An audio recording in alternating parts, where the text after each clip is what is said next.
শালমারায় বিজেপির কার্যালয় ভাঙচুরের অভিযোগে পথ অবরোধ বিজেপির।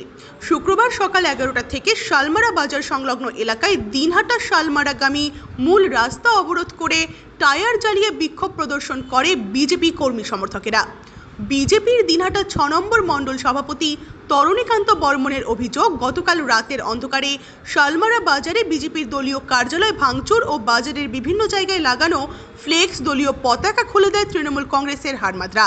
তারই প্রতিবাদে দোষীদের শাস্তির দাবিতে এদিন সকাল থেকে শালমারা বাজার সংলগ্ন এলাকায় পথ অবরোধ করে টায়ার জ্বালিয়ে বিক্ষোভ প্রদর্শন করে বিজেপি।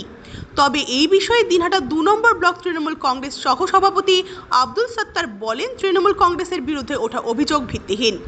বিজেপির অন্তর্কলহের ঘটনায় তারা নিজেরাই নিজেদের দলীয় কার্যালয়ে ভাঙচুর করে তৃণমূলের ওপর দোষ চাপাচ্ছে। আনুমানিক 11টা থেকে 11:30 তৃণমূলের হারমাত বাহিনী অস্ত্রশস্ত্র নিয়ে আমাদের পার্টি অফিস ভাঙচুর করে। এখানে যে আমাদের নিষিদ্ধজির ফ্ল্যাগ, এই যে পোস্টার ছিল, ব্যানার ছিল, সমস্ত তছনছ করে এবং পার্টি অফিসের যে খুঁটি এবং টিন এরা ভেঙে এলোকাতারি করে ফেলে দেয়। তারে প্রতিবাদে এবং বাজারের যত ফ্ল্যাগ লাগানো হয়েছে সমস্ত ফ্ল্যাগ তারা খুলে ফেলে। তারই প্রতিবাদে আমাদের ভারতীয় জনতা পার্টির পক্ষ থেকে আমরা আজকে পথ অবরোধ করছি। কিন্তু পুলিশ প্রশাসন এসেছে, পুলিশ প্রশাসন দোষীদের কঠোর শাস্তি দানের আশ্বাস দেওয়ার পরে আমরা আমাদের অবরোধ তুলে নিচ্ছি এবং আমি পুলিশ প্রশাসনের কাছে এটা অনুরোধ করব, আগামী দিনে তারা যেন এই ধরনের আচরণ না করে এবং কঠোর থেকে কঠোরতম শাস্তি প্রদানের ব্যবস্থা করেন। এটা আমি পুলিশের কাছে আবারও আবেদন রাখছি।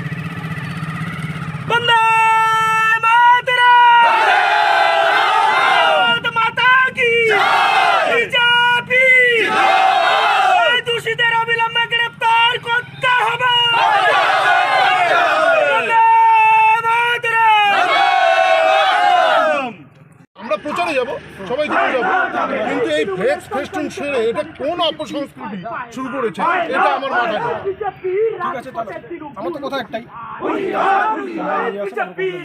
ঠিক আছে, আমি আপনাদের কাছে অনুরোধ করবো এবং বড়বাবু আমাকে একটু আগে ফোন করেছিল, বড়বাবু বলেছিল আমার লোক না যাওয়া পর্যন্ত আপনারা চালিয়ে যান, কোনো ব্যাপার নেই, কিন্তু যাওয়ার পরে আপনারা কথা বলে সেটাকে উঠে করুন, ঠিক আছে,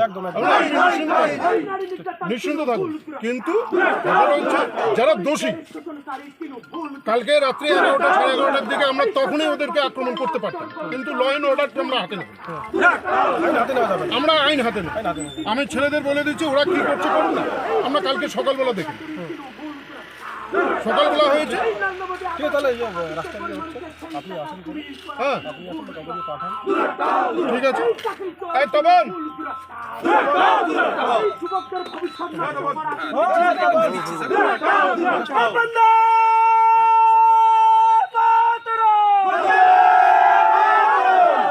হ্যালো,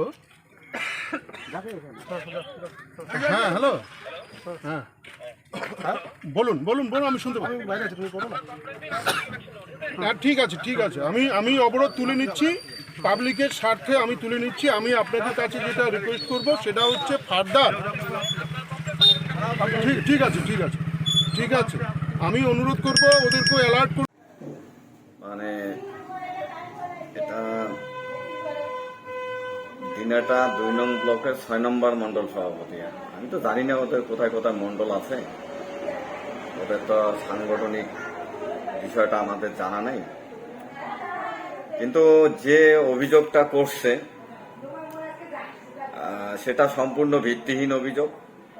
কারণ উনি যে অভিযোগ করছে, উনি কি রাত্রিবেলা পার্টি অফিসে বসে ছিল যে এটা তৃণমূল এই ঘটনাটা ঘটে গেছে? কারণ এরা যে নোংরা রাজনীতি করে তার বহু প্রমাণ আছে। আজকে আমাদের বুড়িঘাটেও কোনো বাড়ি ভাঙচুর হয় নাই, অথচ নিজের বাড়ি নিজেরাই রাত্রিবেলা ভাঙে পরের দিন কেন্দ্রীয় মন্ত্রীকে নিয়ে এসে তারা অভিযোগ করলো বুড়িঘাটের তৃণমূল কংগ্রেস নাকি তাদের বাড়ি ভাঙচুর করছে।